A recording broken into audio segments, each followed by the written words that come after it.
Hello everyone, welcome back. आज हम लोग पढ़ेंगे BA first semester unit first English literature का जो यूनिट फर्स्ट है उसका जो 8 टॉपिक है उसके बारे में पढ़ेंगे। उसका नाम है कमला मार्कंडेय है 1924 एंड 2004 ये उनकी 1924 उनकी बर्थ डेट है और इनमें उनकी डेथ हो गई थी। Kamala Markanday was born into an upper middle class Brahmin family. She was born on 1st January 1924. कमला मार्कंडे का जन्म एक अपर मिडिल क्लास ब्राह्मण फैमिली में हुआ था। उच्च वर्गीय बोलते हैं, उच्च मध्यम वर्गीय ब्राह्मण परिवार में हुआ था। शी वाज बोर्न ऑन 1 जनवरी 1924। उनका जन्म 1 जनवरी को हुआ था 1924 को। Kamala Markandaya was an Indian novelist and journalist. Kamala Markandaya एक भारतीय उपन्यासकार और पत्रकार थी। She has established herself as one of the most important Indian novelists writing in English. उन्होंने अंग्रेजी विद्या से स्वयं को एक सफल उपन्यासकार के रूप में अपने आप को स्थापित कर लिया था। She was a native of Mysore.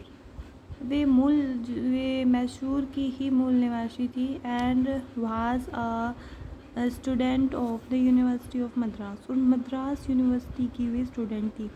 She was married to an English man Bertrand Taylor. उनकी शादी एक अंग्रेज थे जो बैट्रेंड टेलर से हुई थी। बाद में इनका नाम कमला मार्कंडे का नाम कमला टेलर भी हो गया था।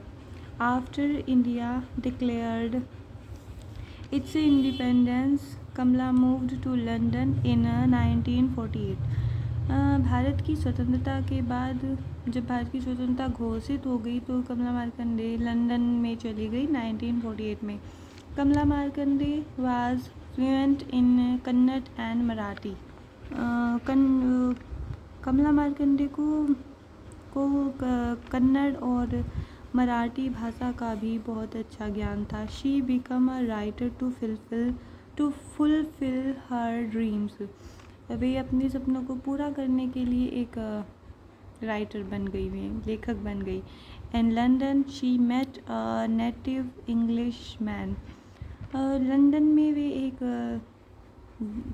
अंग्रेज मूल के व्यक्ति से मिली जिनका नाम था Bertrand Taylor and married him. और उन्होंने उससे शादी कर ली। They had one daughter Kim Oliver. और उनकी एक बेटी हुई जिसका नाम था Kim Oliver. Who currently lives in England. जो फ़िलहाल के समय में इंग्लैंड में रहती है। Kamala published 10 novels. कमला मार्कंडे ने 10 नॉवल पब्लिश किए हैं। She is most famous for her novel Nectar in a Sieve. वे अपनी एक नॉवल है उनका नेक्टर इन अ शीव, उससे ज़्यादा फेमस हुई।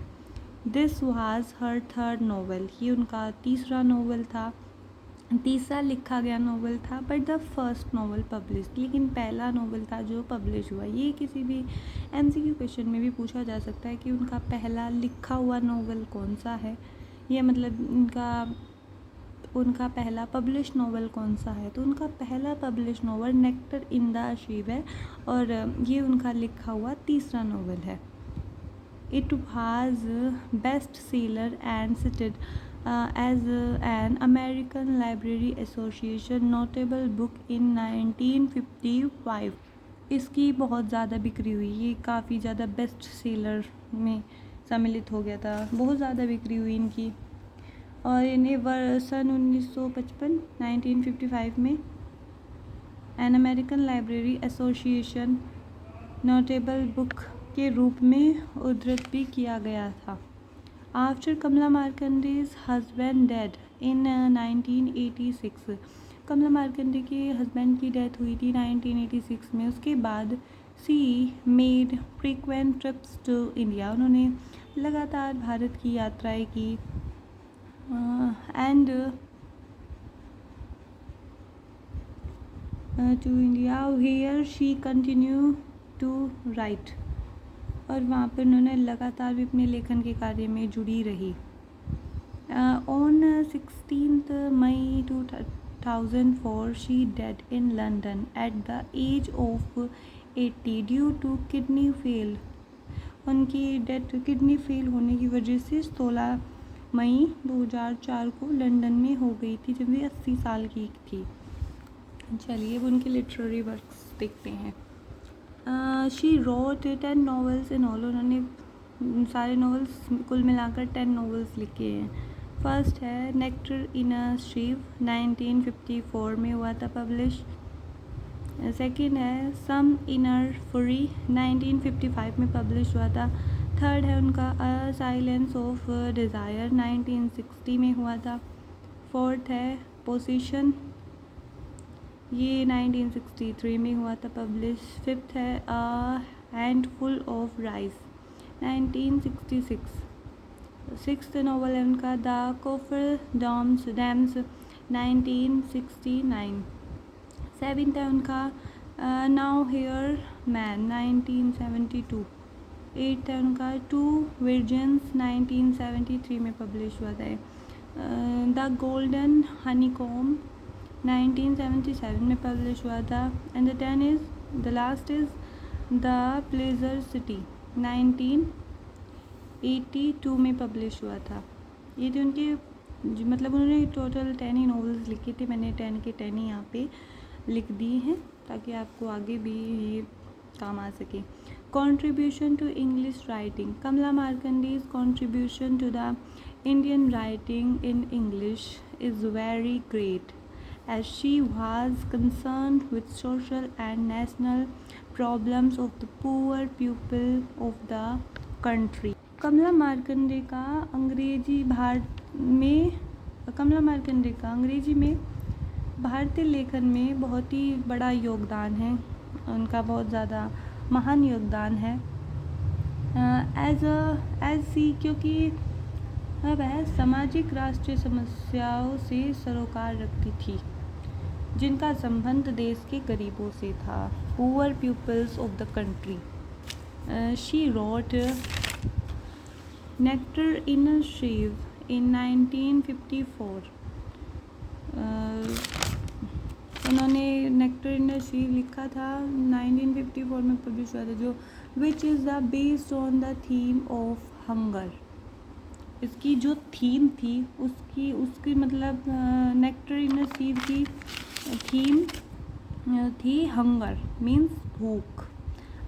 Silence of desire on love and class conflict.